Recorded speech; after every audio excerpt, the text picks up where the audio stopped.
Hello, friends. Do we have anybody there yet? Yeah, I think we do. Excellent. Hello, gang. In spite of the disguise, my name is still Dan.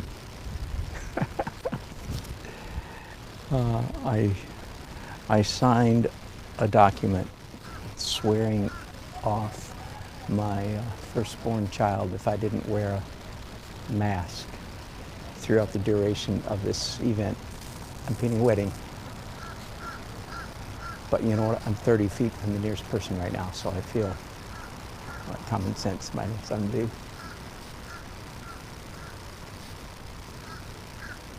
Let me show you. In fact, there actually are, most of the time, I've been here all by myself the last hour while I'm setting up. But there we go. This is the Merriman Wynn house in downtown Raleigh, North Carolina. You see all the guys there. The girls have already come and gone for their pictures. And I believe I'm making an executive decision. I've decided to do a vertical. I hope they're cool with that. Well, let me think. Let me do this holding up the brushes thing one more time. Do they want width or height? Which is more, well, height is more dramatic for sure, right?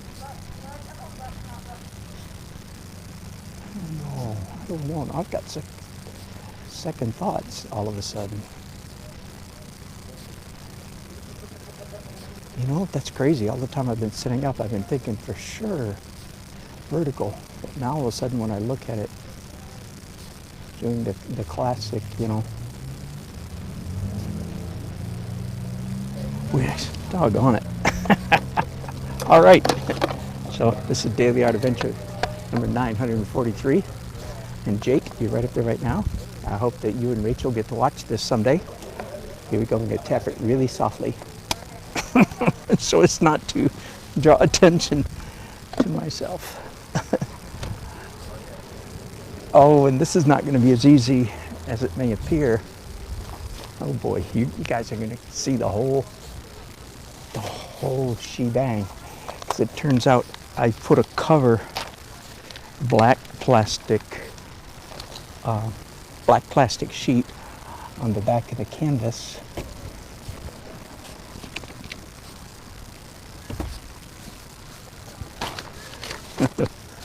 Oh my goodness, I'm having to take it all off. Darn it.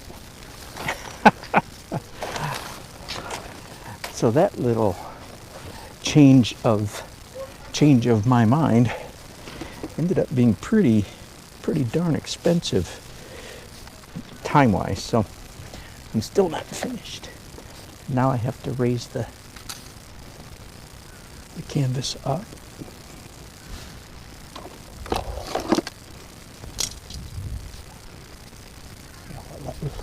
I'll at least let you watch. So this is my first wedding in 5 months. That's crazy. Ever since I started doing wedding paintings about 11 years ago, I certainly never had a hiatus of 5 months.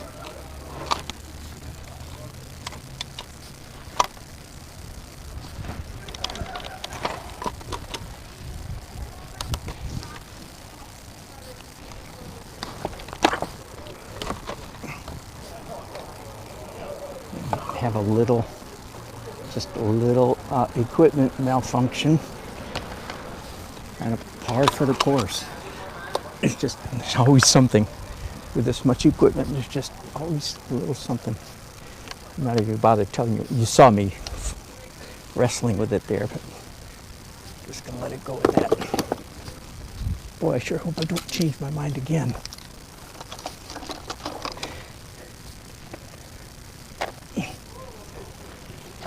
All right, so I've gone back to horizontal. Part of what tipped in my mind, what tipped the scales back toward a landscape profile is, whoops, pedestrian approaching, mask on. Hi, Jill. So nice to see you. So good to meet you. Thank you so much. You're very welcome. Thank you so much. My pleasure. So excited. They So, decided on this. well, haven't talked to them. In fact, I was thinking vertical, and just 5 minutes ago, I changed my mind. I think, no, a little bit of that window, kind of 3 columns, have them stand right there. Okay. Does that look good? I think so. I think so. I'm going to get just a quick picture. Oh, yeah, please do. And by the way, I'm broadcasting this on YouTube, Oh, cool. Perfect. mostly so that Jake and Rachel can actually sometime Okay. That's watch me awesome. paint it. And They you can will too, of love it. course. Yeah. The sun came out for us. Yeah, it sure did. It's gorgeous. And it's actually not too hot, in spite of how profusely I'm sweating. I know. But yeah, thanks, Water or Jill. anything? Yeah, I do. I will I've been guzzling. You No, got it. I do. Got it. Yep. All right. Yeah, yeah, absolutely. Wait, I'll hold the brush so I look like an artist. Thank you so much. You're welcome. You're getting like this. Yes, Is my picture accurate? it is. It'll be cropped in quite a bit from that. Do you want me to crop? Just so I can show, right? Yeah, okay, that's a great idea. Let me crop in. I'm thinking something like, about like that, with them in the first Okay. space there. If you want to run that by them, I will. Thank you. and so much. I can change. I'll start in that direction, but if I have to change my mind, it wouldn't be the first. All right. Awesome. Thank you. Great, thank you, Jill. That's my client, the mother of the groom. This time, it's a nice change. You know what might be interesting to you guys? Let me pick you up for a minute and just walk you around my easel. So this is the essential easel is a store-bought H-style easel, but I've added the box and I've added this, added the umbrella holders in plural. There's the black plastic, which is important when sun is coming through the back of the canvas, which you can't have. And even though I'm painting outside, I'm standing on AstroTurf. So I put down a drop cloth. How about that? All right. Let me move you now. And thank God for 2 umbrellas. And of course, it's about 4:30 right now, and the sun is still quite high in the sky. This lighting is beautiful, right as it is right now. But I think, so this is all part of the art of plein air painting, right? I've taken some pictures already with an HDR app, by the way. Not the fake HDR that's on your camera, but don't trust it. Pay $2 for a real HDR app. If you don't know what that is, Google it. So I've taken a lot of pictures, not a lot, several, enough. But I think it's going to be even more enchanting. I don't want real warm orange sunset. That's just, no, everybody's going to be out of here by the time sunset hits here. But I think a little bit warmer than what's happening in front of me right now. So that means, and the sun is hitting this side of the house, and it's warm. You guys hearing some noise? Hang on a second. Yes, you are. Let's check. Okay, there we go. Sorry about that. Oh, more people approaching. I have to hurry and slap on my mask every time somebody walks up. Okay, so there's I'm thinking a lot of warmth on this side of the painting. And slightly cooler in the shade.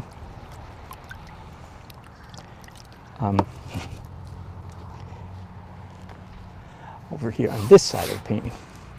So, you follow me? I expect the painting to be warm over here, so I do a cool underpainting. I expect the painting to be cool over here, so I do a warm underpainting. Right, just make sure you know that. That's, you regulars have seen me do that 100 times. And the kind of abstract painting that this is, it's actually a category in my mind. It is kinesthetic. How are you? Very good. You? Big, bold motions. And what I'm using right now is water-soluble pastel. If you whoever heard of such a thing? I hardly know what that means. But I saw them in the store one day on sale, and I thought, hey, that sounds like fun. They're made by Charvan, the same people that make paints, oil and acrylics out of Marseille or Nice, France. Marseille, I think.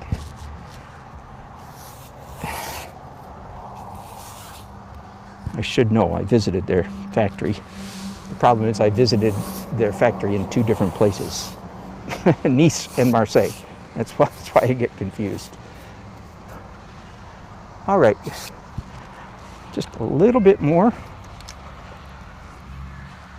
I'm probably done with the water-soluble pastels. Oh, let me show you so here's what they look like in the package, and here's what the outside of the package looks like. Charvan. Paris. What says Paris? Well, they're stretching a little bit. Water-soluble pastel painting sticks. Whew, boy, that breathing through a mask in 85 degrees is for the birds. The birds.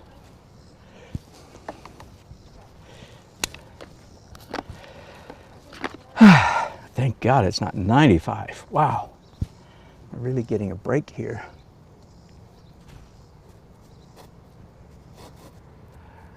Now I'm just playing around with interacting with the marks that are already here. I have no idea, of course, which of these marks. Hello, Depression and Sunlight and Angela Saka, Arts 2020.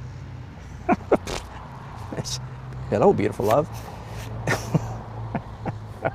All right, we'll just not take that any further.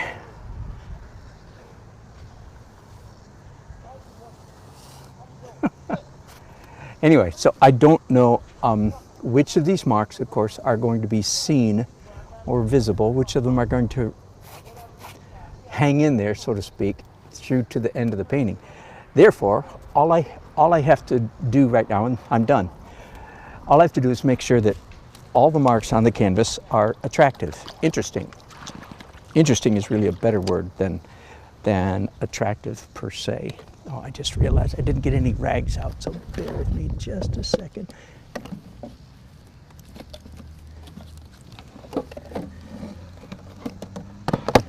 This box that I showed you a little while ago down there was originally built to hold a car battery. And the car battery in the olden days used to power my lights. So I had 12 volt like car lights, not, you know what I mean, lights that work with off a car battery. Anyway, but technology has caught up and made that obsolete. I still sometimes put a car battery down in that box because the car battery weighs 60, 70, 80 pounds. And if I'm painting out on a very windy day, I'm quite serious about, okay, let's zoom in a little bit, serious about not blowing away. I have a YouTube video called, I think, The Hazards of Plein Air Painting, I think if you go to my channel and just search for that. Okay, by the way, you'll see the hazards of plein air painting, and I'll finish this thought before I go on. The number one hazard of plein air painting is not, as some might think, is not rain, but in fact is wind. And as I quip in that video, you can always spot a beginner plein air painter because all of their equipment is blowing down the street or down the hillside, whichever they happen to be painting at. Anyway, wind is a big issue, especially, of course, when you paint a canvas this large and you have 2 umbrellas. So even though I don't have a car battery down there, I have enough stuff, I think, in that box, 50 or 60 pounds, I would guess, at the moment, to weigh it down. But if a big breeze comes up, like, feels great to me, but creates a little bit of excitement. Okay, you see me now doing this classic old artist trick. Let me make sure you're seeing enough of me. And the long-handled brushes are actually particularly useful for this. Holding them up to get the angle right. Now, since I've gotten that far into it, it behooves me.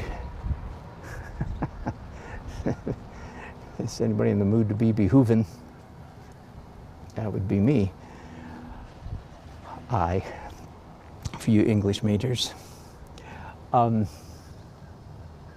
This holding the brush up stuff only works, sorry to burst your bubble, only works if you understand the concept of the plane, P-L-A-N-E, the plane of vision. I need 2 hands for this. All right, the plane of vision is, I'm like Marcel Marceau, the man of the black box, man of the box, glass box. All right, the plane of vision is always straight in front of wherever your eyes are pointed at. If your eyes looking straight ahead, your plane of vision is always here. It corresponds to this. And when you hold up your pencil or your brush, you slap it against the plane of vision. You don't hold it up parallel to the house. That won't do you any good. That's as much energy as I feel like expending on that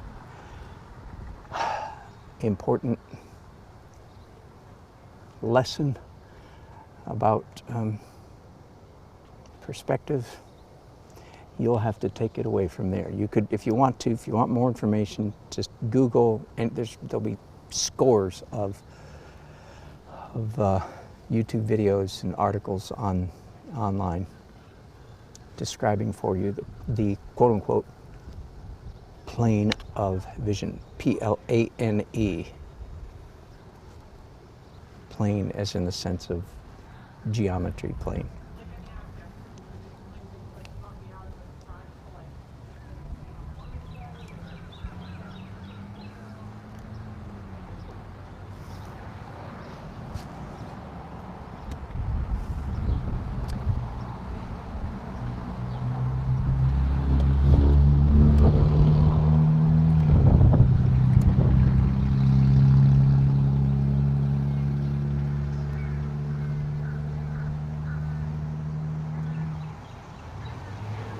What you see me doing here, if you have followed me much over the years, then you've seen me do this kind of thing many, many times. Let me describe or analyze it, unwrap it a little bit for any newcomers. And I think a number of you, I didn't recognize your name, so thanks for speaking up. This is just my way of doing it.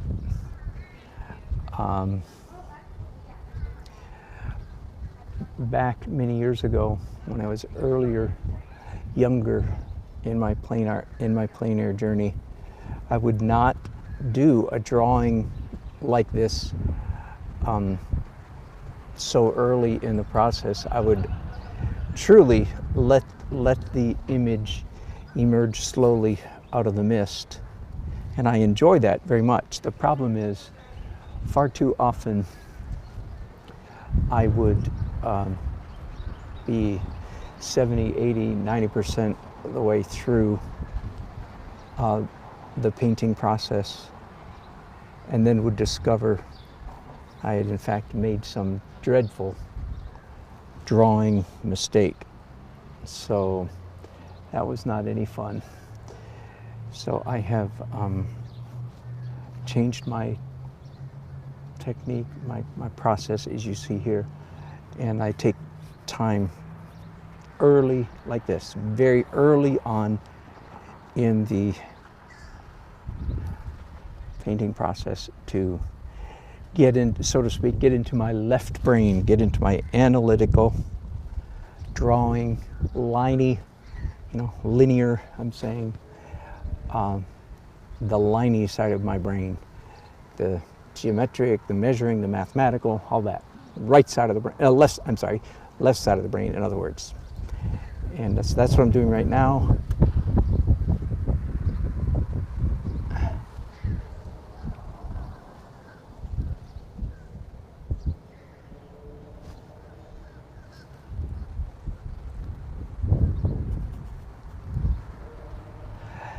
And what I intended to say.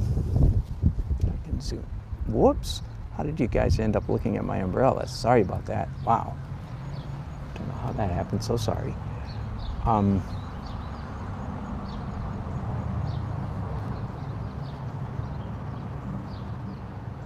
What I intended to say was, I don't spend an awful lot of time thinking, analyzing, hyper-analyzing, perhaps I could say, my subject matter and measuring and so on and so forth. I just go for it,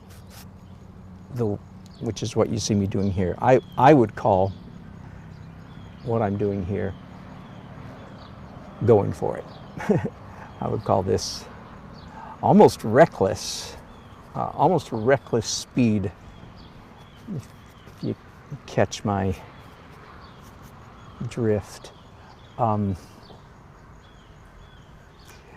Because I know that I can make adjustments and change my mind later if I discover, which I virtually always do, at least to some degree. I discover, that I've misdrawn something, that I've misestimated,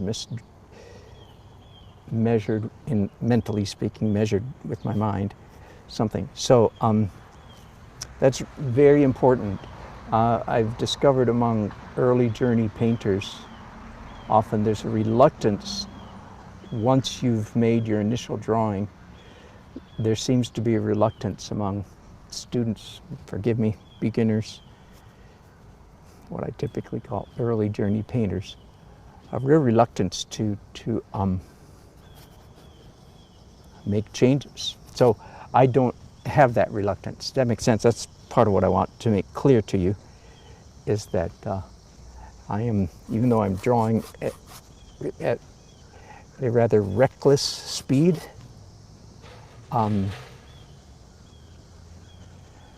my recklessness has guardrails, and the guardrail is I can change my mind as much as I want to. So often as I can change my mind quite a bit, and again, typically do somewhat. Varies, of course, from painting to painting. Sometimes I luck out and I get most things pretty close. And of course, I'm trying to draw accurately right now. As I said, this is the time for careful analysis and trying to draw. It feels like it's not a creative process, if you will. I'm not trying to express myself. I'm just trying to draw the dang thing. Now, I'm going to put the bride and groom, I'm thinking, right there.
All right, there's a few places where the opaque white acrylic that I put down in my abstract underpainting is still wet, and I don't want that to get picked up when I do a wash in a few minutes. So while I continue to wait for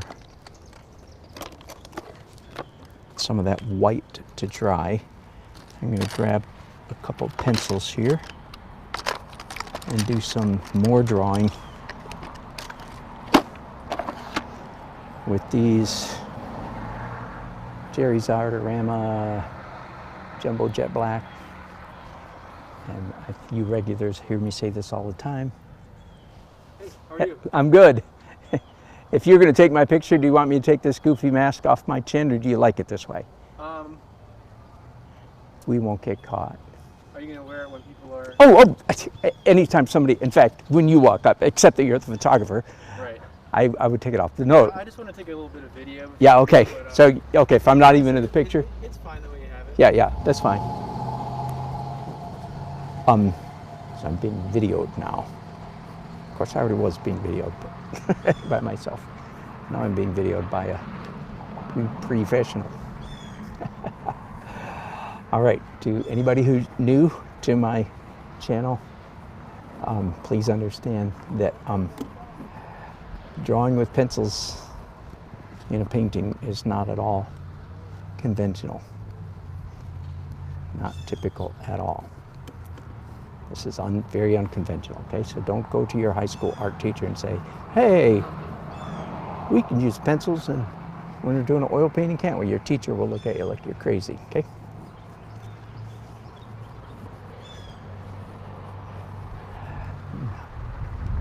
Back in the olden days, like when my daddy painted oil paintings in a traditional manner,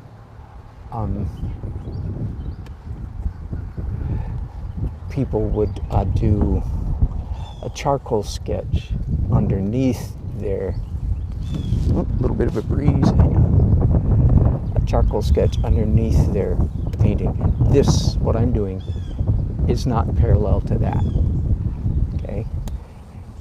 When the traditional oil painter does,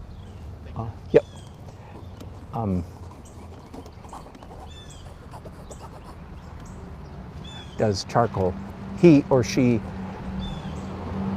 under no circumstances do they expect or plan for their charcoal marks to be visible in the finished painting. Got it? I very much do. I will do pencil 2 or 3 times. So this is just the first time. I'll do pencil 2 or 3 times in the course of my painting because, in fact, I do want my pencil marks to show. And again, forgive me, I say this all the time, but just in case there's somebody new watching, the pencil, in my case, serves 2 functions. The obvious function is that it's a drawing tool. Helps me capture a realistic image, right? I'm using it to draw with. But the much more important function for me is the abstract function. That is, I just like the way in fact, that's right there, those are completely abstract marks. I just like the way the scratchy pencil marks look in juxtaposition. That's quite a word, isn't it? In juxtaposition to the paint marks.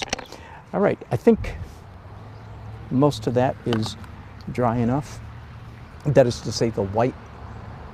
Now, close enough. All right, I'm going to do now some local color. That means that's the artist term for realistic color. Roses are red, violets are blue kind of color. Okay, and in this case, the right hand side of this house is warm. That is to say, yellow orange. So there we go. That's done. It took a long time, didn't it? Well, there's some bushes down here that have some of that same color in them, so.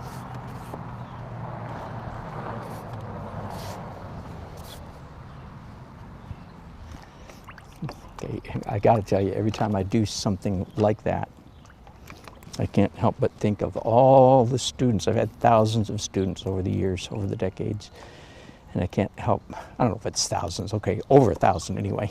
I shouldn't say thousands, hundreds, up into the tens of hundreds of students over the decades. And again, so most of them, many of them, many of them say that they would like to get loose. They would like to paint looser. And when I do something like what I just did, I can't help but think, well, if you want to paint looser, just do it. Stop talking about it. Just do it. Okay, if you missed it the first time, I'm going to show you again. Here's how you paint loose. I mean, that's one way. I'm not saying that's the only way, but yeah, you with me? Just do it. Stop talking about it.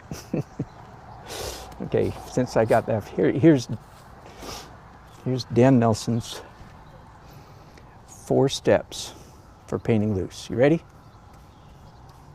Write this down, mentally at least. Dan Nelson's 4 steps for getting loose. Number 1, use big brushes. And typically I'll say something like that, and somebody will hold up a brush, you know, kind of like this and go, you mean like this? Sorry, that spirit of mockery has come on me again. I'm going, no, heck no. Something like this. And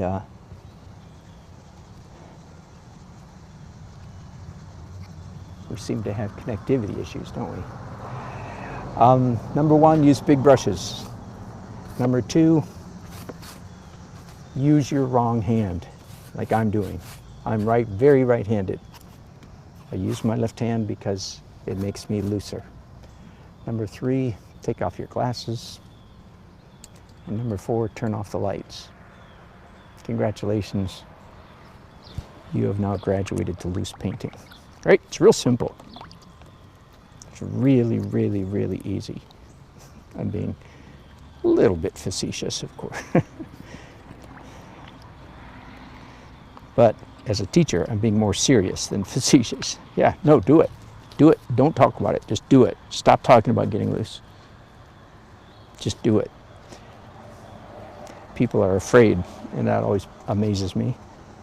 Afraid as if perhaps, okay, I'm going to turn off my monitor and see if, sign back in, see if I can.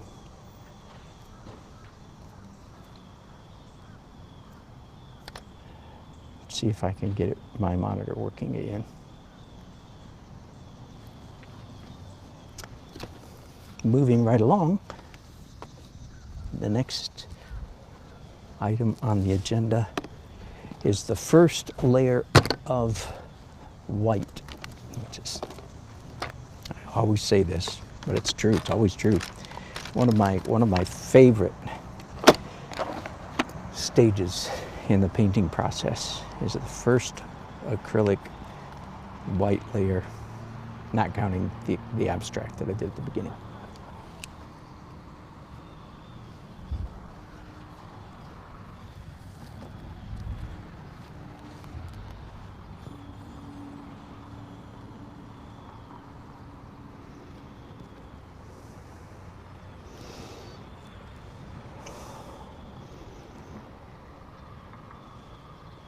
All right, I'm having battery issues. My MiFi device gave up the ghost. So I don't know if for sure if I'm actually broadcasting, forgive me, but I'm going to proceed as though I am. All right, so I hope I am. If I'm not, Nobody's hearing me right now but me. So there's not much to be embarrassed about. I can't read your chats. But it says there's 15 of you watching, so I'm assuming that's correct.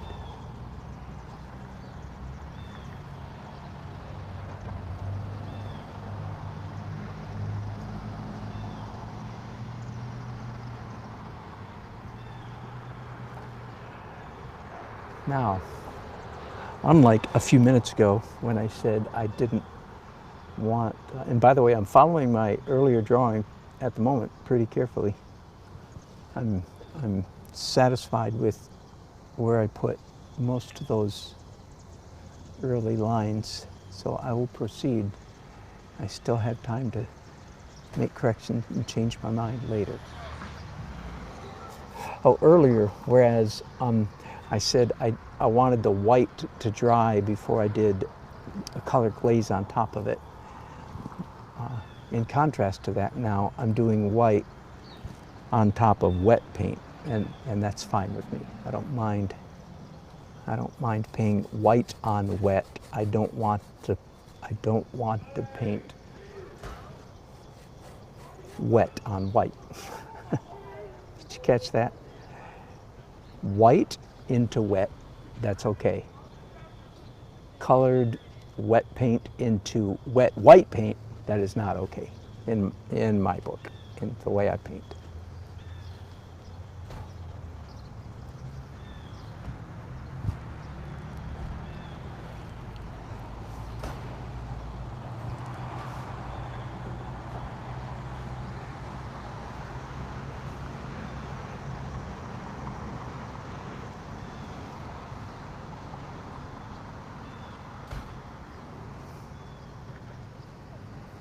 Again, at the moment, I don't see any major corrections that need to be made.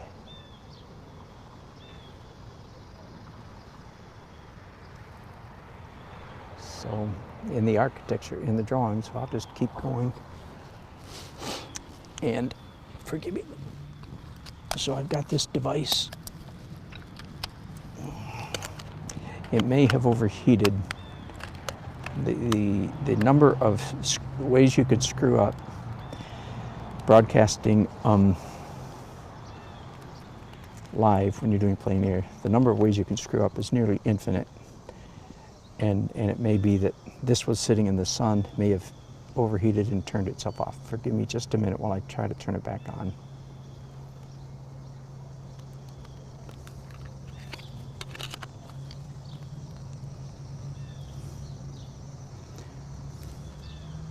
Again, forgive me. Let's see.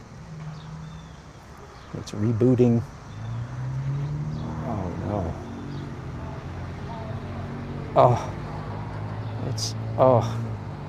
Doggone it.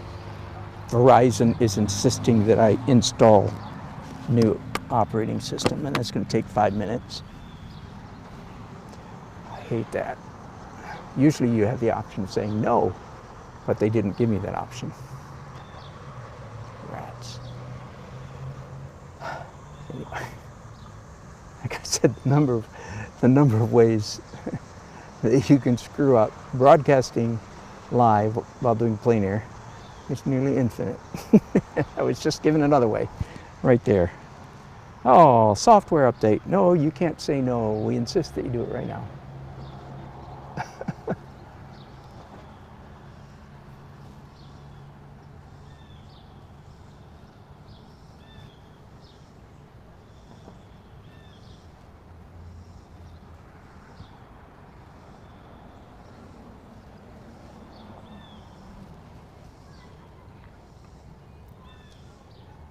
All right, because I'm painting a white house, I'm going to violate my normal process, my normal procedure a little bit,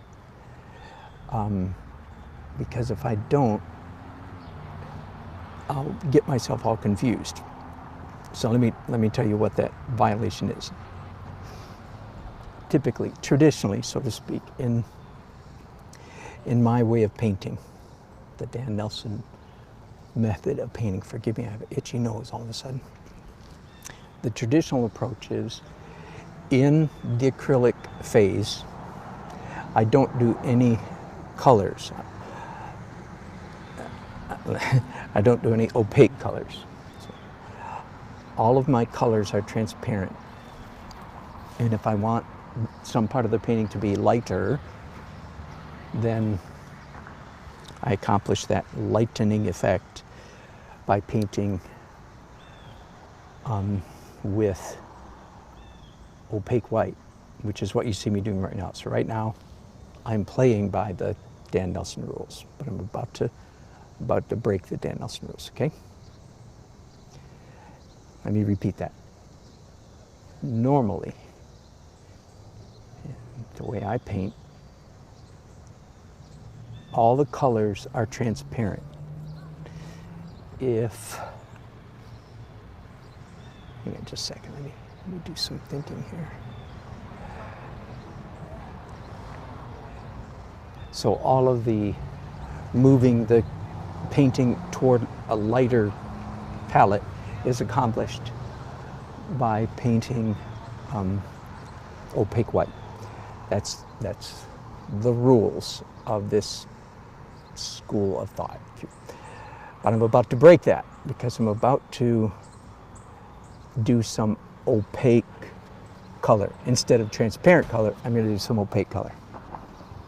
And this is not terribly uncommon when I'm painting a white object or a white building in particular. So I'm going to paint the shady side of this house, at least parts of it anyway, in opaque blue. See, so it's color. Check, you registering, or do you think it's color, and the rule that is all color is transparent. But I'm violating that rule right now by painting opaque color. All right. And it's really just a shorthand way of accomplishing. Because I just painted the light side of the house white, if I also painted the blue side of the house white, they would run together, and then I would do a blue glaze, and I have to be very precise with the glazing process, and I'd rather not be precise when I'm doing a glaze. I don't know if that makes any sense to you, but I'm just going to leave it at that. Hope you caught most of that. If not, stick around. It will no doubt happen again sometime. So, and I'll go through that same rigmarole next time it happens.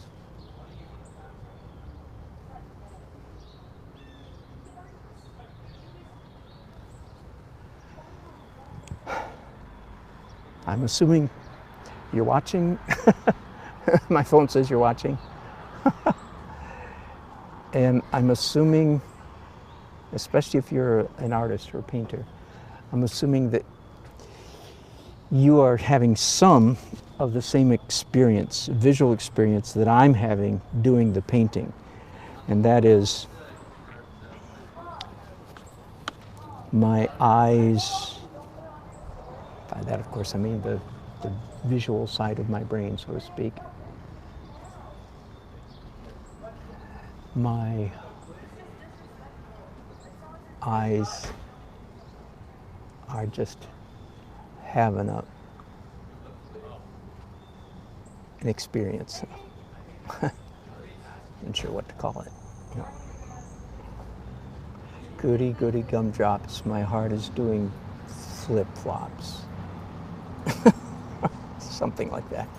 Some inane, juvenile little rhyming pattern you do, girls do while they're jump roping or something like that. Anyway, that's what's happening. My eyes are going, in a very childish manner, my eyes are going, yippee, goody, goody, goody, look at mama, this is so fun, oh my goodness, this is so beautiful.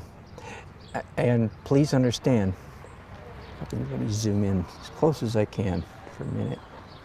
Please understand when I sort of boast, if you will, about how beautiful it is, that I actually am not boasting.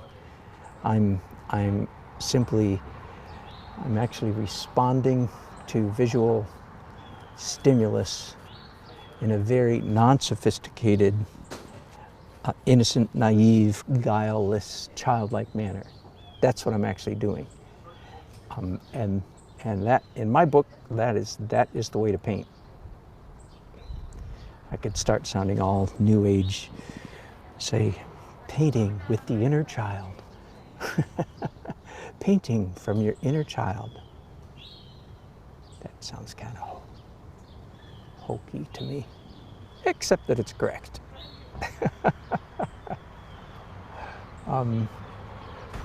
If I'm a decent artist, painter, at least part of the reason, I'm not going to pretend it's the whole reason or even the major, but part of the reason I'm a decent painter is in fact because I have managed somehow to either keep my inner child alive when the adultification process tried to crucify the inner child and turn him or her, in my case, him, grumpy, analytical, serious, all that stuff. Somehow, either I managed to avoid that, and I think to a large extent I did, or many other people are not as lucky as I am, and they do not avoid it, and then they have to go through the process of resurrecting their inner child. Now, in my case, I really think it was more a case of I was able to keep that inner child alive in spite of the slings and arrows of outrageous fortune. In spite of the pains and terrors of life, somehow the innocent, naive child in me was more or less able to stay alive. So, and that's what I'm talking about when I'm reveling in the pure.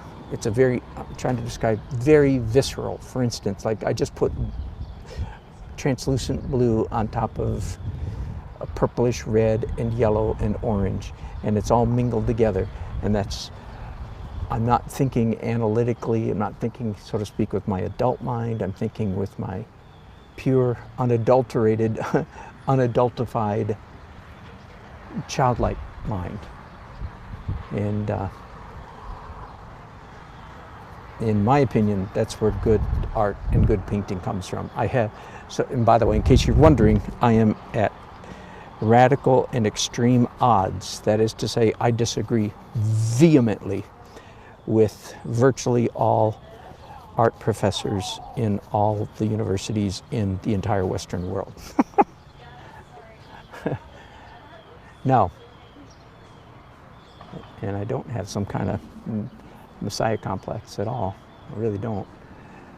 Let me tell you part of the reason why I have so much gall. Well, let me describe why is that true? Well, the reason is because there is a school of thought, a philosophy of art that reigns with an iron fist in the academy and has done so for the last 100 years. What most people would just simply call modern art, so to speak. And again, I'm not talking like an academic right now. I'm just talking like man on the street. What most people would call, oh, that's modern art. The stuff that most people would turn their nose up at and say, my 5-year-old could do that. That kind of art.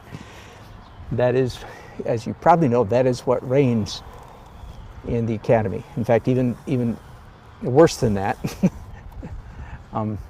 preaching, pontification, and politics is what rules the day in the academy. Most art professors would say on day one of their art philosophy class, they would say, after all, you know, art is communication. That's what the professor would say. And I'm here to tell you I disagree with that vehemently, intelligently, I think. I don't disagree because I'm ignorant. I disagree because I'm the opposite of ignorant. Oh boy, now I am sounding arrogant. Let's just let it go for now. But I'm not as alone as it may sound. What gives me the gall, what gives me the nerve to disagree with every professor? Well, okay, let me finish and I'll tell you, even though I disagree with virtually every art professor. Now, you understand, I'm speaking in broad terms, so virtually. Even though I disagree with virtually every art professor in the Western world. Number one, most of them are lousy painters. That's why they're professors. Ooh, ouch. Number two, most of the great painters in the 20th century, like me, disagree with, and some of you, if you don't know what I'm talking about, I can remember one time, a couple years ago, I gave a little sit around in somebody's living room, and we were all taking turns giving presentations of various things, and I decided one time to give a presentation about the realities of the art world to a group of non-artists. When I finished, one of them in particular, one man said, "Well, Dan, I have 2 master's degrees, and I hardly understand a single word you just said." Okay. In other words, most people don't know what's going on in the academy. They just don't. They think that students are learning how to paint, but they're not. They're learning how to pontificate. They're learning how to preach political stuff. That's the great majority of the academy. Anyway, so how did I get on that? Okay, well, it was because I was talking about painting with the inner child, and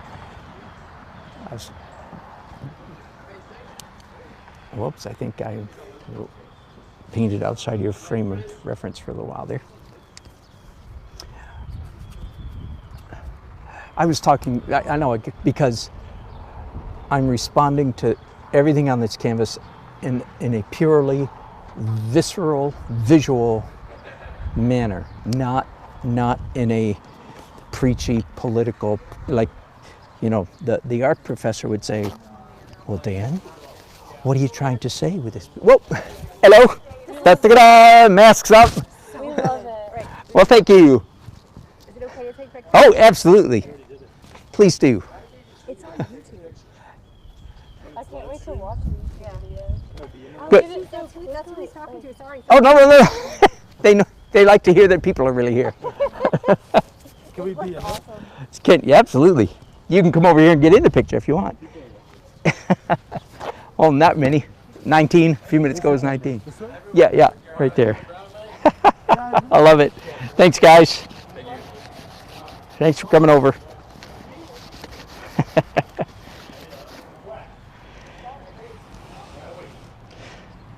Anyway, I don't know if that's called a rant. Maybe that was a rant.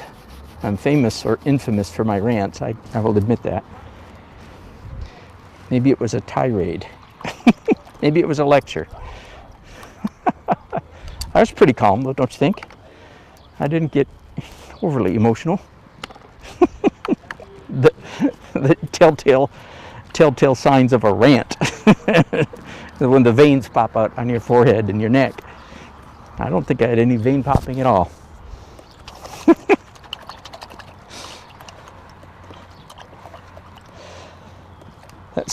I do feel the need to summarize, though. I'm a visual artist. I'm not trying to say anything. I'm trying to create a thing of visual beauty. And visual beauty comes from line, shape, value, design, texture, composition. I missed one, but you get the idea. Okay, now. Great already. Thank you. Okay, let's see if I can get my monitor back up and running. I have an iPad here, but the iPad is connected. Yeah, good. Looks like it's going to work. iPad's connected to my little MiFi device. looking hopeful. There we go. All right, a whole bunch of chats that I missed. Yes, outside, Uncle. Hello, Hazakim. Oh, thank you very much. Appreciate it. Lavender Melody. Hello from Russia. How fun. What fun. Thank you, Lavender. Hello, Sharon. I'm taking it Sharon, London. Aureli Barajas. Hello from Mexico. And Monique. Hey, Monique, it's, oh darn it, it is midnight. I was about to say, I caught you before it was late, and then I looked at my watch and said, oh no, it is late. Hello. Good night, Monique. Sorry you have to leave us. Phew.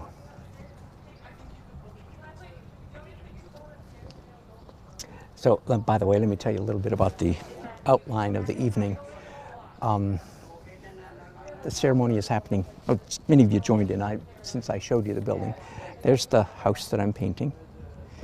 The ceremony is happening in there. And then in about 2 hours, we all are going to another location in town for the reception. So I'll pack all this up, put it in my van, drive a couple miles, and unpack it again. But before I do that, I'm going to take pictures of the bride and groom and put them right in here. Is that swell?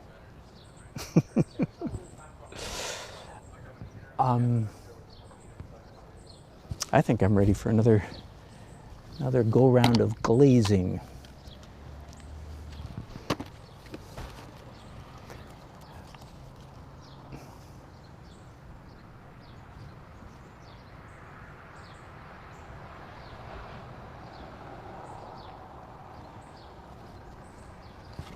You know what? I need to take another picture of this house. So I have a backup phone. You know, a couple years ago when I bought my latest phone, the Verizon wouldn't take the old one because I had a crack on the back, not even on the front, just a little tiny crack, and they said, nope, can't take it. And at first I was like, oh darn, because you know they would have given me some money, but it turns out to be one of the best blessings. Turns out I use my old phone constantly, just constantly when I'm doing plein air painting. All right, now let me point out something right here. This is pretty important. In the world of transparent glazing, which if you had to come up with one word to categorize my paintings, okay, I'm just helping you out here. And you're describing me to your friends, say, here's the word. The word is transparent. Oh, he's that transparent guy. Okay, well, you could also say perhaps abstract realism, if you can remember that. That's the style of painting. It's what I call my style of painting, is abstract realism. But what sets me apart, so to speak, and I hate to even use that language, it's too self-conscious, too model, and be that as it may, I'll just use it. What sets me apart, so to speak, is the predominance of oops, that sounds bad. The predominance of transparent paint, okay? Now, having established that, glad we got that out. I just did a very key thing here, and that is I did a warm orange glaze on top of what was blue. In other words, I had cool, I did a warm on cool, and I am not doing cool on warm, but many times I do. So if you want to join me in this wild adventure of painting largely through the application of transparent layers, transparent glazes, that's a little fine point. Glazing 201, your sophomore level of glazing, is crossing the equator from warm to cool, cool to warm, is a particularly fetching, creates a particularly fetching effect.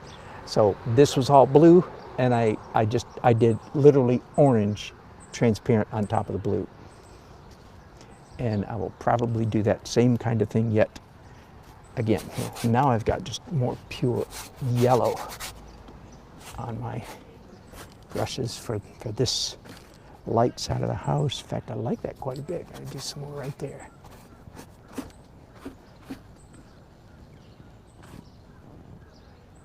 There we go. Now, before I leave glazing, let's start getting these bushes in the foreground.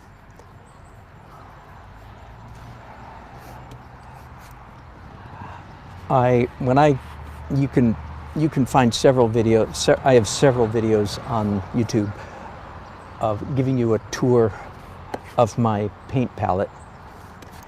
And one of the things that I have discovered when I do that is I don't care about green. I don't care about green. Now maybe someday in the future when I'm a much better artist than I am now, I'll go, what the heck was I thinking?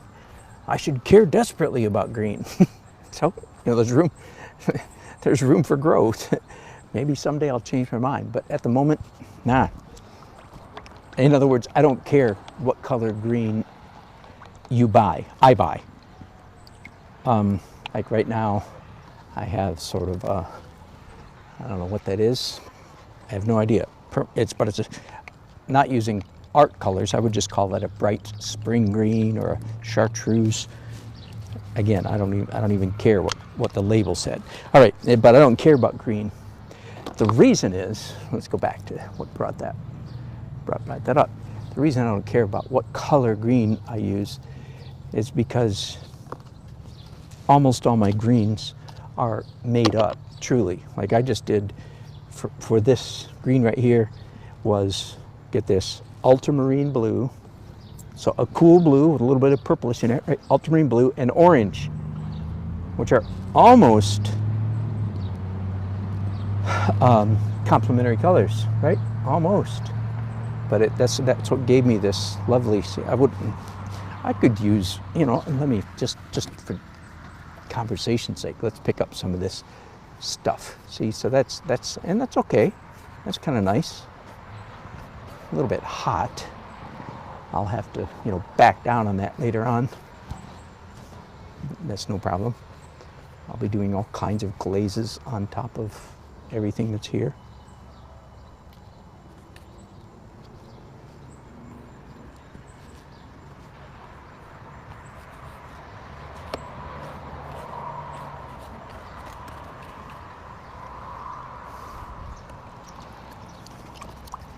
I hear some music coming from inside the house, so that's good. That means the ceremony must be getting close to getting underway.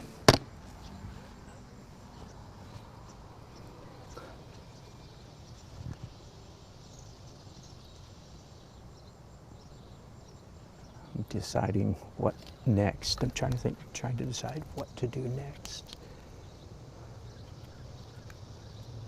Do something, for me, a little bit unusual. Doesn't matter, you don't have to worry about, what it is, what's unusual. But I think I'm going to do another layer of pencil, which I don't usually do pencil this close to back to back.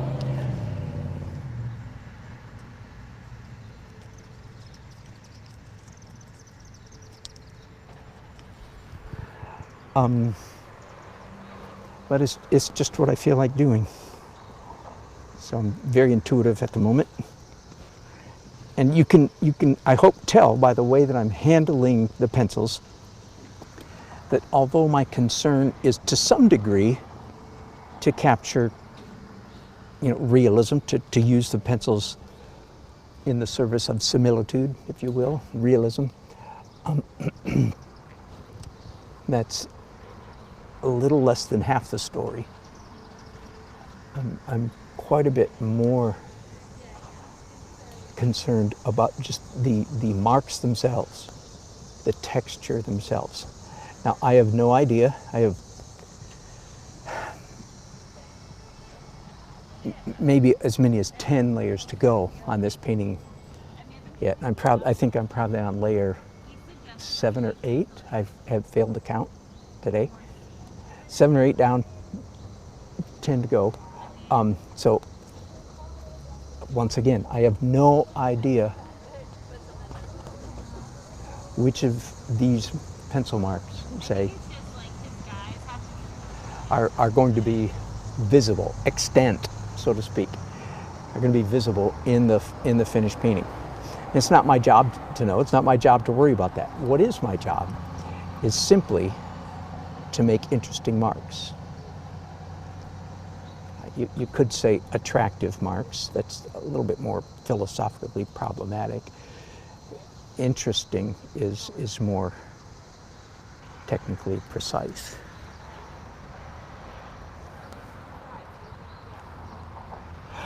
I,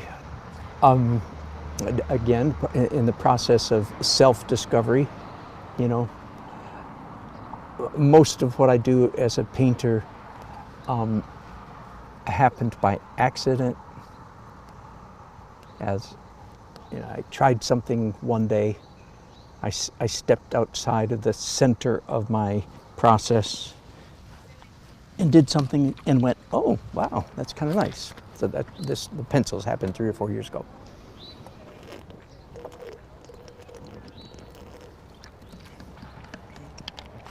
And in hindsight, I have come to realize that, and again, this is pure Dan Nelsonism. You do not need to copy me. You can if you want, you know, if you want to be influenced by my style for a little while. It's, you know, that's a time-honored way of learning how to paint. Copy somebody.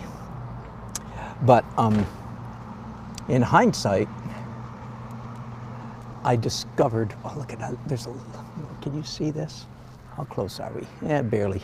There's a little bit of like almost bubblegum pink right there, which is typically a color that I claim that I hate. As an artist, you can't afford to hate any color, but oh my goodness, that is just so lovely right there. There's all, here, tell you what, let's do this. Let me pick you guys up and give you a up-close tour. All right? And again, I don't want you to see house. I just want you to see color and texture. Color and texture, color and texture. Does that help? Does that help? See, what makes a painting beautiful? Well, let me try to be accurate and careful here, because it's actually pretty complicated. But the main thing that makes a painting beautiful is not what most non-artists think. As you know, most non-artists say, oh, it looks just like a photograph, and they mean that well. That's a compliment. You know, they're trying to say nice things, so don't smack them. Just because you and I know better, they don't know better, and they're trying to pay you a compliment. Say, oh, it looks just like a photograph. Now, of course, I mean, nobody would say that about this. But, okay, the main thing that makes the painting artwork two-dimensional, let's just limit ourselves to this discussion to two-dimensional painting, is line, shape, color, design, value, texture. The elements of design. Line, shape, color, design, value, texture. Now, along with that, and really in opposition, really in contrast to that, is, and this is where the 20th century critics and art professors got it wrong. I mean, dead wrong. There's just no way around. There's just no way around it. They were wrong, because now, oh, never mind. Let me stop interrupting myself. Just make a statement. They said, generally speaking, realism is bad, ugly, negative. We do not want realism. I'm assuming you can at least recognize the veracity of my statement. That the critics, the art critics of the 20th century eschewed they swore at, so many times literally, all attempts at similitude, or they would call it different things, you know, but any portrayal of a thing which send them into spasms of disgusted reprehension. True, I'm not kidding. If you're not an artist, you might not know this. Everybody who's listening to me today who got a degree in art going, yep, that's what happened in my school. Yep, that's what happened in my school.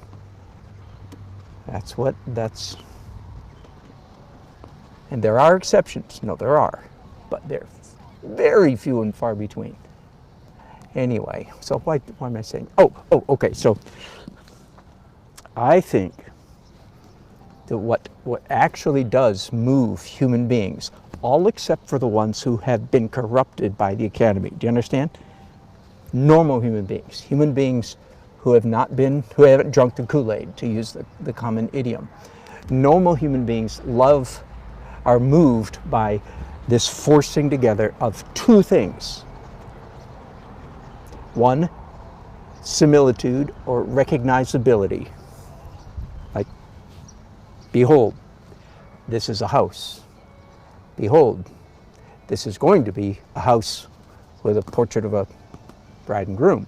There's a lot of similitude there. That is what moves ordinary human beings. Now, not anybody who's got an art degree, because they've had the crap beat out of them, and they've been convinced by their adamant professors that all similitude is good. I'll use the word again, reprehensible. And again, I apologize to some of you who don't know the art world. Some of you are going, what? Are you serious? What? Really? No. And again, that's just because you don't know. I've given this rant hundreds of times, and virtually every time, eventually somebody will leave a comment. Yep. I got an art degree, and you're exactly right. There are exceptions, but they're extremely few and far between. All right, so let me pick you up again to make the point. What really, in my opinion, if this painting is going to be beautiful, if in fact it is going to be beautiful, it's going to be because this little kiss of orange next to the yellow, next to the red, with a black, scratchy pencil line with a loop-de-loop shape and blue. Did you see what I'm saying? And then yellow on top of blue, which actually makes a hint of green right there, etc., ad infinitum.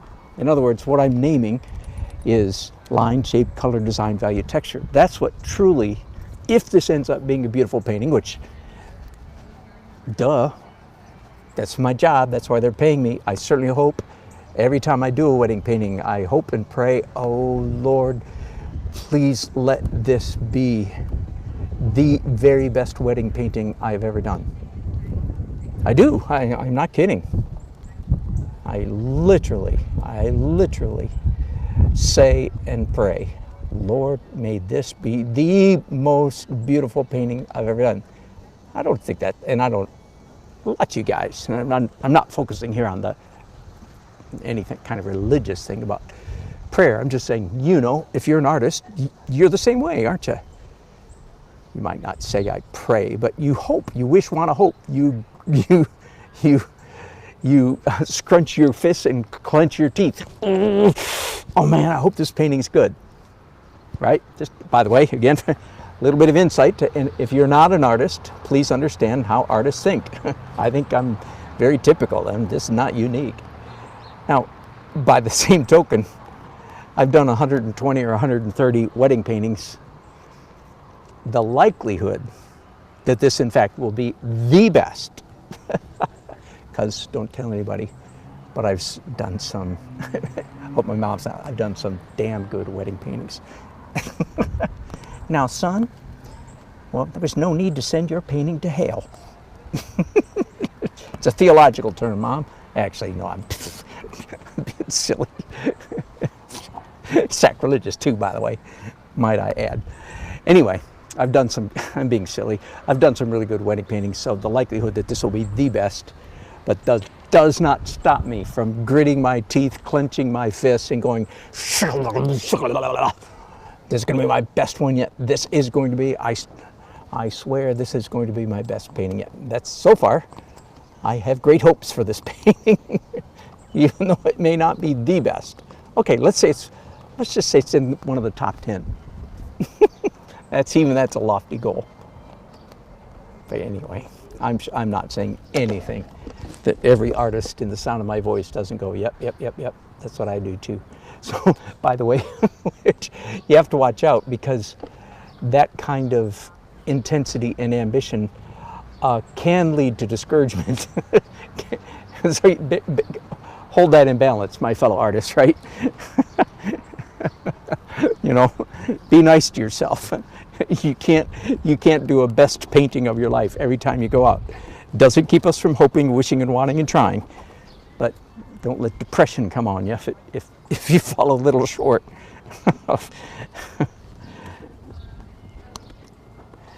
And I don't think I'm unusual again in this regard, that here I am, it's shock of all shocks, I'm 66 years old. I cannot believe that. Every time I think that, it's like, what are you talking about? 3 weeks ago I was 18. I could run a 4:20 mile.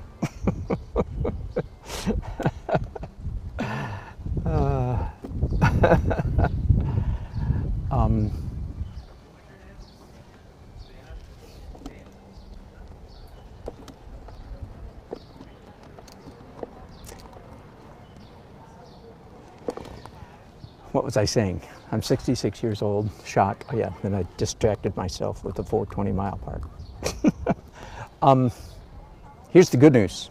I can't run a 4:20, I can't run a 7:20 mile anymore. But here's the good news. I am definitely getting better as an artist, as a painter. So as a matter of fact, my batting average, that is, say, how many times do I, and when I embark on a painting, let's say of 120 or so wedding paintings, there's now, I am so much better than I was 10 years ago that's my 10-year ago self isn't even in my league. So it's not unimaginable that I would do a best wedding painting ever, because I'm a much better artist than I was just 3 years ago, maybe two years ago, 1 year ago. Hard to measure, hard to say. Anyway, and I say that, again, not because I stand out. I say that because most of you artists are the same. You're the same way. If you're working at your craft, you're getting better. I remember, in fact, along those lines, about 4 years ago, the very first time that I tried to get into Oil Painters of America, I got in. First time I even thought about entering, I got in. Beginner's luck, and haven't gotten in since.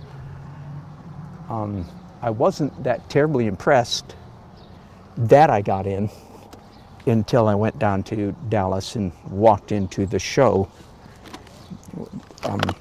They said that 22 or 2,500 artists applied to get into the show, and only 200 got in.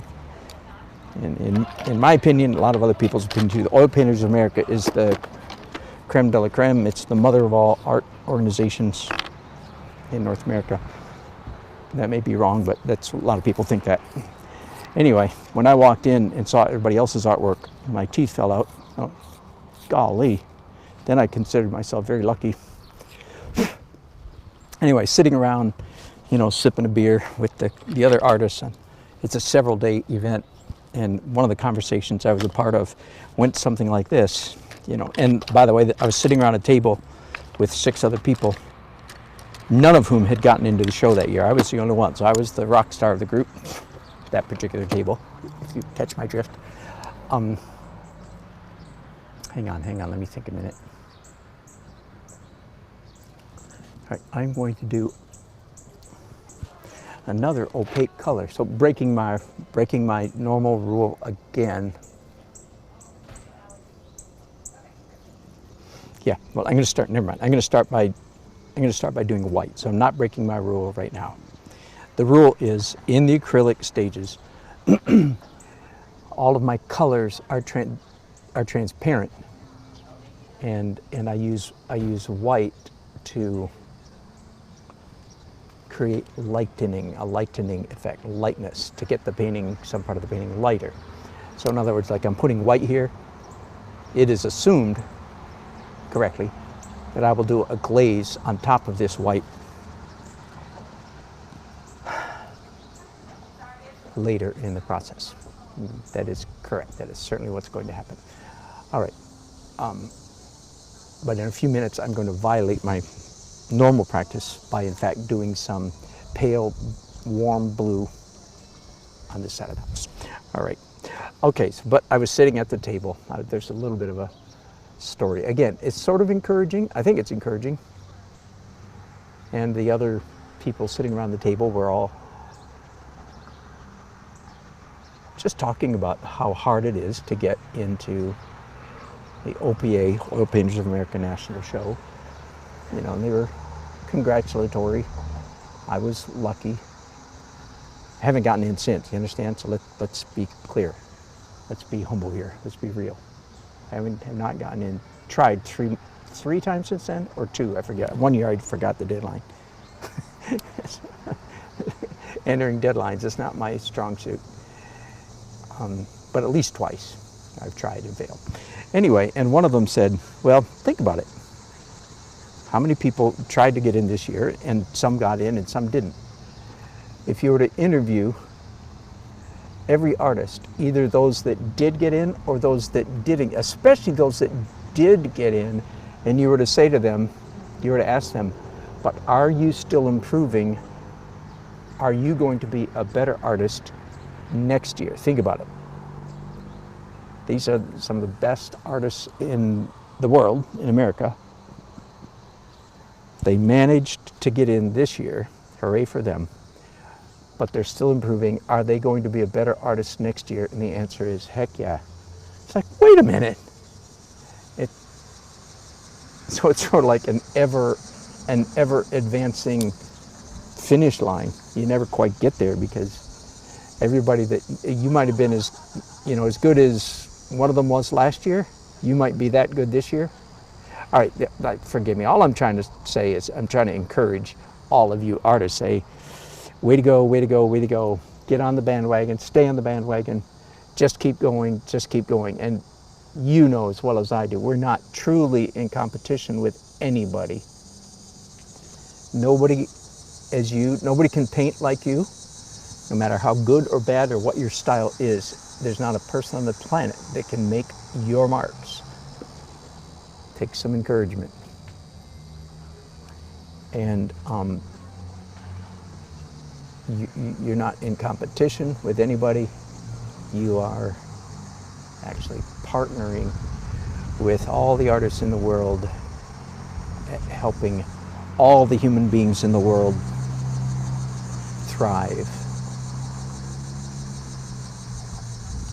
That's pretty inspiring, isn't it? Here's an analogy to that. Many years ago, when I was young, I was a pretty good runner. I did run a 420 mile. I ran a 421 mile in college. And then 2 years later, I think it was, when I was coaching track, high school track in Fort Worth, Texas, I improved my time by 1 second.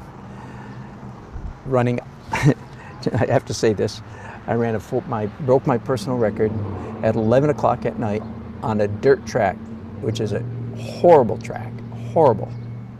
A good state-of-the-art track would have taken several seconds, 2, 3, 4 seconds off my time.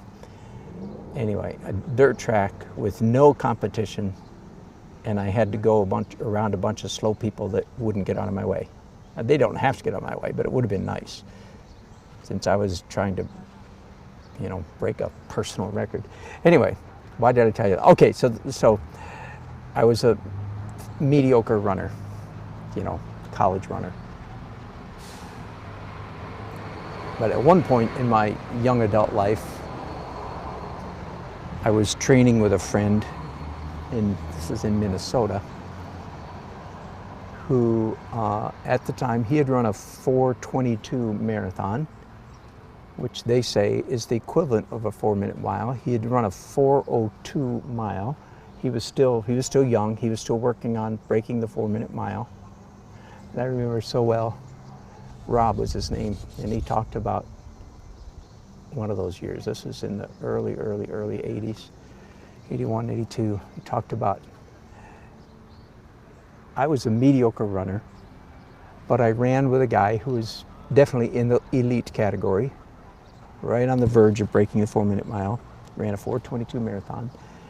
And he, conversely, on other occasions, trained with people who were training to get in, make the Olympic team.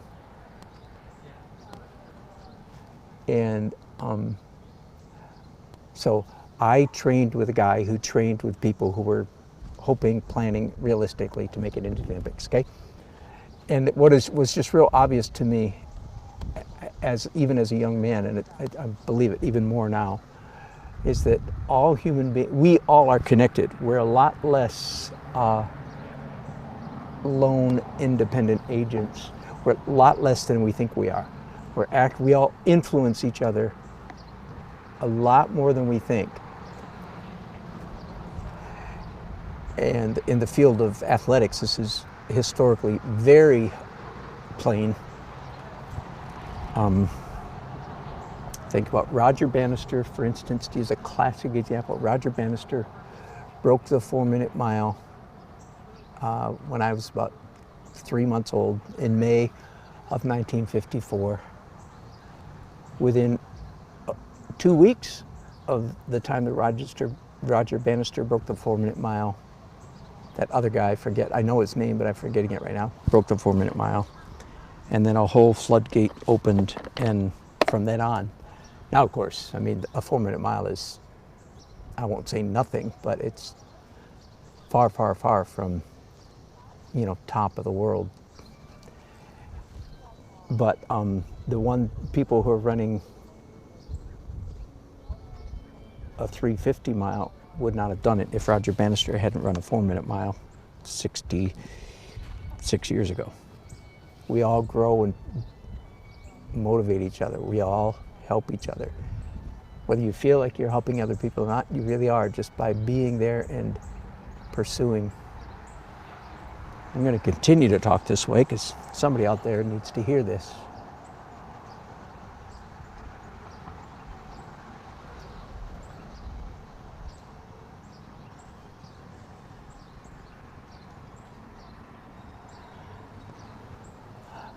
I am not the best painter in the world. I have no absurd self-aggrandizement kind of thinking. I'm pretty good, I'm not being humble, I'm not being arrogant. I'm just being, I kind of know where I fit in. I've already told you, I fit in trying to get into Oil Painters of America. Do I think I'm good enough to get in? Heck yeah. But is it a shoe-in? Heck no.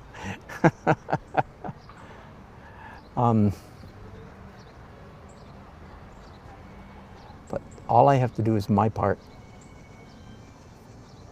Just be me, do the best I can. We all go up. This is a summary statement. I say this very often. Why do I care about you? I do. If you're an artist, why do I care about you being a better artist? That's the absurd part, if you will. The fact is, I do very much. I do indeed. I do care that you be a better artist. Why? One of the simple ways to put it is because, and here's what many people don't realize, that I absolutely believe this, because we all go up together and we all go down together. Now, I mean, culturally, but I mean, look, good grief, with the internet now, just today I have somebody in the Netherlands and somebody in Mexico and somebody in Russia. So we're a whole lot more connected than we used to be. And just by watching me do my struggling little, befuddling, my little part, one of you, hopefully all of you, will be slightly better painters. You'll take some crazy thing away, even if it's just as abstract as, well, golly, I better paint today, or I'm gonna try to be good today. You know, I'm gonna try to be a better painter today. And I am so aware of this in my own life. It's sort of like competition, but it's not really. It's more like inspiration. When I watch good painters paint, I become a gooder painter. Butchering the language just to make the point. When I watch a good painter paint, I become a better painter myself. Crazy. Just like magic. It's just like magic. So anyway, that's enough of that. I hope I'm, well, if you're paying attention, I actually don't even hope. I know I'm helping somebody. I'm helping you become a better artist. Not because I'm all that much, just because that's the way humanity works. We all influence each other. All right, let's see what you guys are saying. And Roy from the UK there, let's add that one. Let's add that one. Thank you, Janikson. Holy moly, thank you. Hey, Warren. Oh yeah, was painting in the heat. Good for you.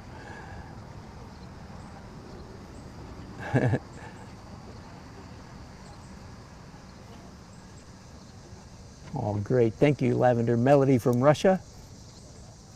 Incredible. That's fun. Thank you. Hey, Cause. John Landy. Thank you. That's who it was. I can count on you guys. That's so fun. I can count on you guys to fill in the blanks. It's not hard with Google at our fingertips, is it? I'm not saying you didn't know that off the top of your head, Cause. I'm sure you did, but you know, the rest of us have to use Google for that kind of thing.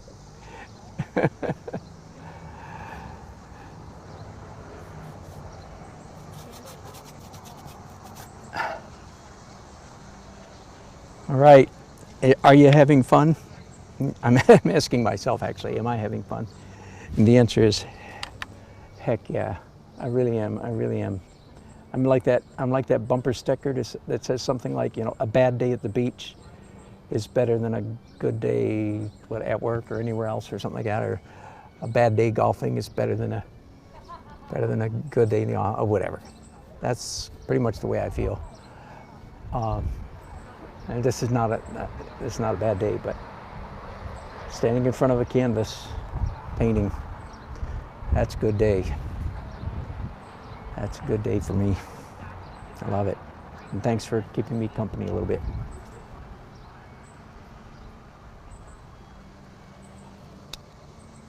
I still hear violin music, but I can't, or string quartet actually, but I can't tell really what's going on.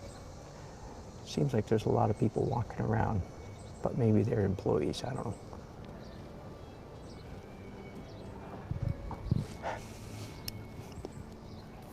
I have to do a little trick here. I don't have a place to put my brushes. Whoa! I'm getting it out of my pocket, looking for a credit card. Somehow I got here without the right kind of palette knife. So I have here a PayPal card. How about that? I just want to do a real discreet edge right there. And next, after that, I want to wipe off my credit card before I put it in my pocket. You'll be glad to know. Normally at weddings, by the way, I almost always wear a tux.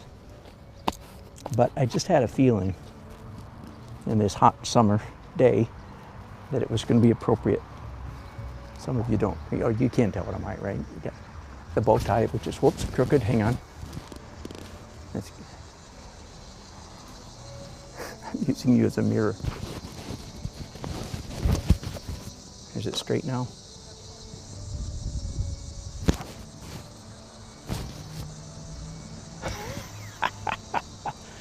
Yes, I tie it myself. Like most American young men, I never learned how to tie a bow tie because, you know, when the senior prom came along, you rented a tux and it came with a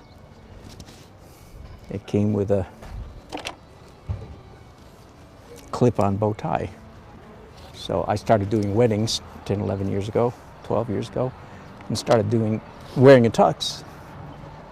And at some point, all of a sudden, I think it might have been the time that I was doing a wedding in Manhattan at one of the most prestigious restaurants in Manhattan. It was probably a $500,000 reception. I'm not kidding. It's still, to this day, it's the most, it was delightful, quite the experience. Anyway, I think I went, wait a minute, a wedding in Manhattan, something makes me think I should grow up from the clip-on bow tie. This is not many years ago, this is like 3 or 4. I had never, like all you people that grow up in New York or wherever, you grow up doing that stuff, not me. Anyway, so I watched a bunch of YouTube videos, which is how we do things nowadays, right? Learned how to tie a tie. So I'm now the proud tire of my own tire, tire of my own tie. Are you proud of me? All right, so I have this time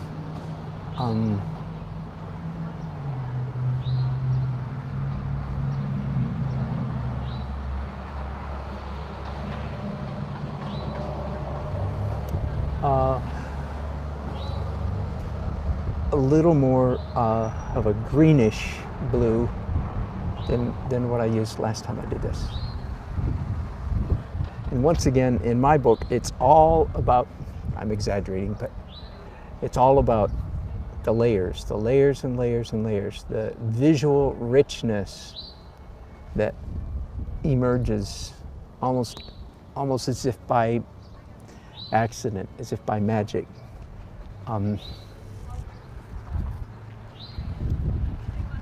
Simply by doing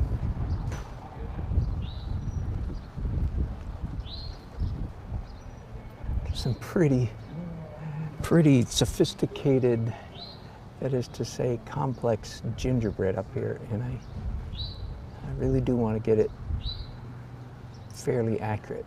Now, I'm assuming you understand that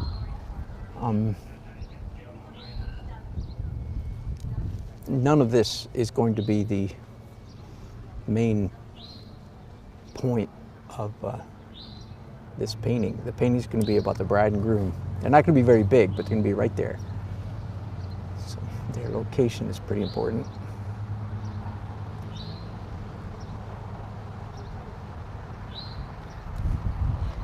And we had, of course, some dialogue back and forth over the last 7 months about what they wanted their painting to be. And so I knew that, that they wanted the porch. I guess the front porch is actually on the other side of this, but I think this is the best view of the house. And I'm hoping they agree with me.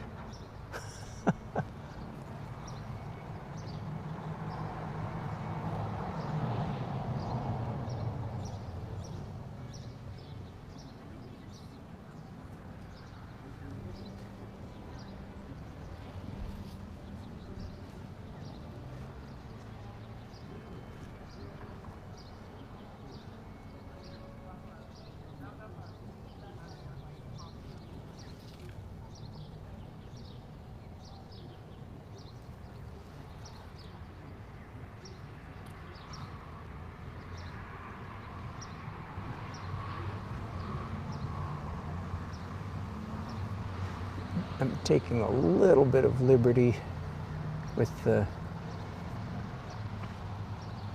what I call gingerbread, the details, the molding. I don't think anybody, frankly, nobody will even ever notice, but I'm aware of it. I certainly want to give the right impression of this house. You know, I want it to be obvious that it's this house with the proper decorative facade, but it doesn't quite matter that I match everything board for board. I need to be close. And I feel like that's close enough.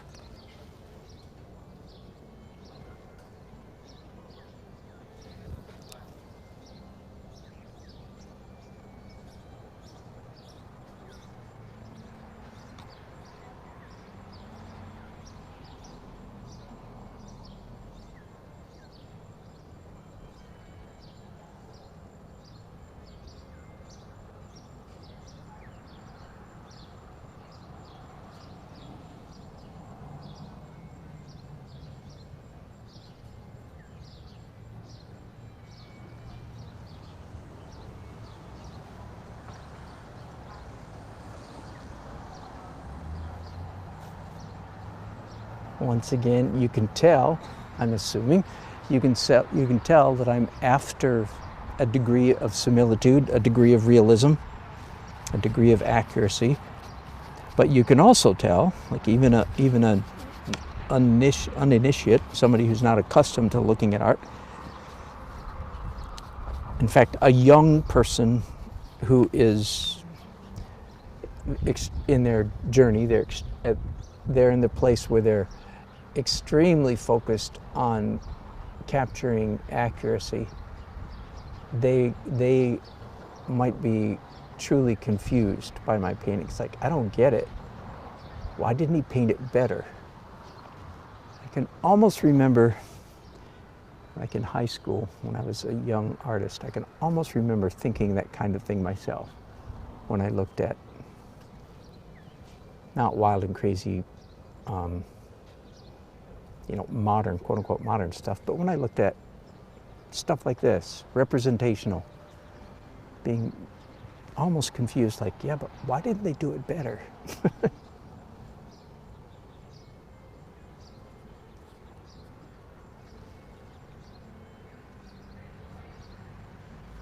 If you're new to my channel, let me go ahead and give you one of my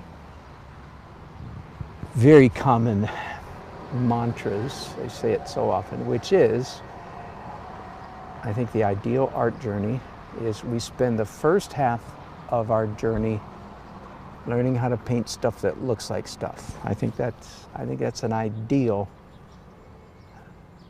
It certainly describes my journey, but I think it describes quite a few people. You spend the first half, and by half I don't mean equal halves. Some people never get out of the first half, but spend the first half painting stuff that looks like stuff. Then you spend the second half painting stuff that looks like paint. It's kind of a play on words, clever way of saying. In the second half, you move to recognize understanding, which takes quite a conversion for some, quite a turning for some people. It did for me. Before I finally came to understand the beauty of abstraction. And I don't mean the beauty of quote unquote abstract paintings, which is what most people erroneously call non-objective paintings. By the way, just in case, I've talked about it several times today, I have nothing against abstract painting. I do abstract painting. I have a couple hundred abstract paintings on my website, dannelsonart.com. You can go and peruse, if you will. The thing I object to is preachy art. Preachy, propagandistic, political. The notion that artists are supposed to be conveying a message, and the gesture that goes with that is the back of wrist to forehead. That's, I am an artiste. I think that's a bunch of bullcrap. I mean, that's just ridiculous. I am not trying to preach at you. If I'm preaching, I'm preaching at your eyeballs, saying, look at this, look at this, look at this, look at this, look at this, look at this. Now, some will say, but doesn't your painting reflect a worldview? Oh, heck yeah, it sure does. And it's a worldview that I not only subscribe to, it's one that I subscribe to with a vengeance. That's terrible. That's a terrible conflation of terms. No, I do have a worldview. And contrary to most of the artists of the 20th century, I do not believe that we're all screwed.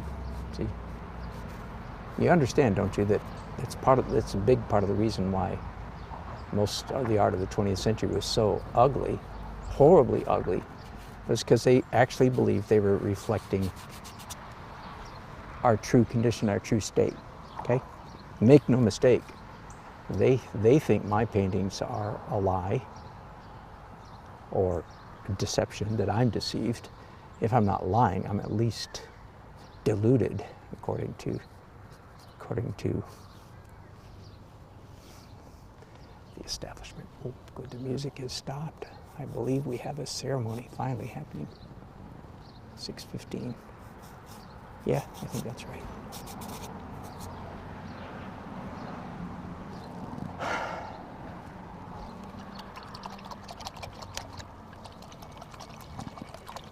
I am just about ready to begin sketching in the bride and groom. I'm going to finish this layer that I'm working on right now, and doing some more cheating, so to speak. Painting. There are these flowers. What do you call the big round things? I forget. We have them in front of our house. That's stupid. I should be able to remember what they're called. Anyway.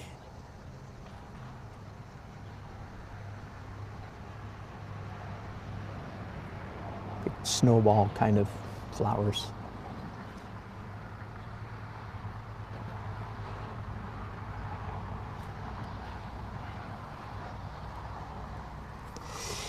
And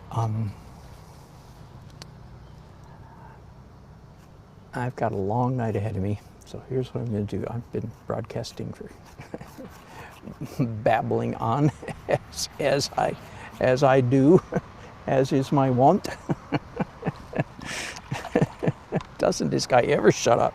Yeah, I'm about to shut up. Just hang on. I'm going to stop broadcasting and bring you guys back in whenever it is that I find myself doing something interesting, which may not be until we get to the other building. I'm not sure. We'll see. But right now, what I really need to do is see the bride and groom, and I need to start getting them blocked in, or blobbed in, as the case may be. Hang on, I've got one more thing to do before I go, I guess. Just real quickly. I want some more darkness. And in the world of transparent colors, dark is purple, or purple is dark. Okay, so I'm using purple not so much because I'm saying, yeah, these bushes are purple. No, but just because that's a shorthand way of indicating a dark value. No, not shorthand way. What's what I'm looking for? This is the quickest way of creating a dark value. So, oh sure. While I'm at it, then let's do a little bit up under this eave here. Yeah, isn't that nice? Sounds like I'm fishing for a compliment. It's not what it sounds like. I'm really not. I'm just reacting to what's on the canvas with childlike innocence. Yeah, it's nice. Yeah.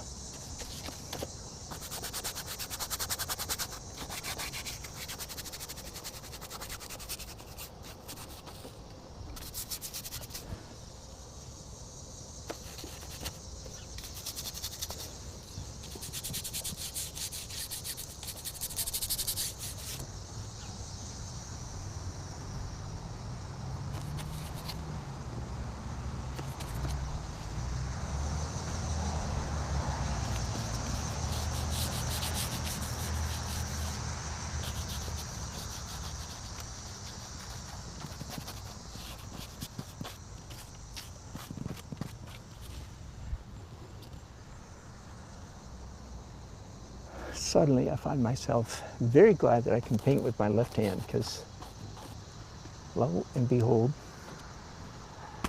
my right shoulder's a little bit tired. People often ask me if I ever get sore painting, and the answer up until now has always been no, up until very recently. I found myself a couple weeks ago, I was painting 8 hours a day on a mural, much of it, of course, with my hands way up over my head and so forth. And then I did go, wait a minute, you know what? I'm getting a little bit sore. I'm feeling a little bit of that right now. So left hand, get up there and do your thing, get busy. No problem, even though my left hand does not have nearly the control that my right hand does, which means, believe it or not, that means often my left hand paints better than my right hand, because it keeps me out of that control freak zone.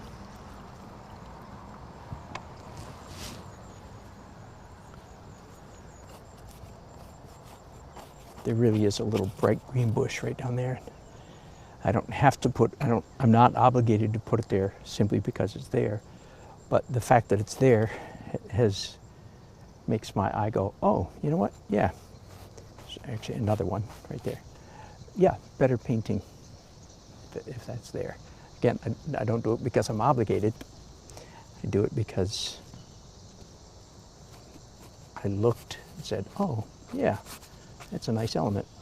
You don't have to include everything that's a nice element, but generally speaking, reality will suggest things to you that you wouldn't have made up on your own.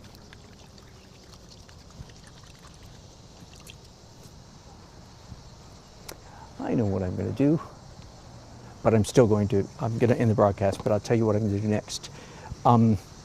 Actually, I haven't done it in a long time. It's several layers. I haven't done any drawing with paint.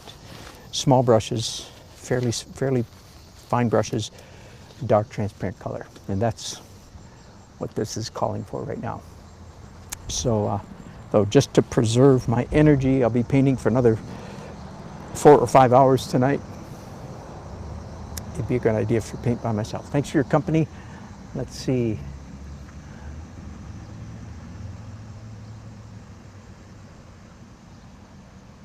Hello, Ade Holu, good to hear from you again. Hello, David. It is a pleasant subject, isn't it? Ade, you're funny. All right.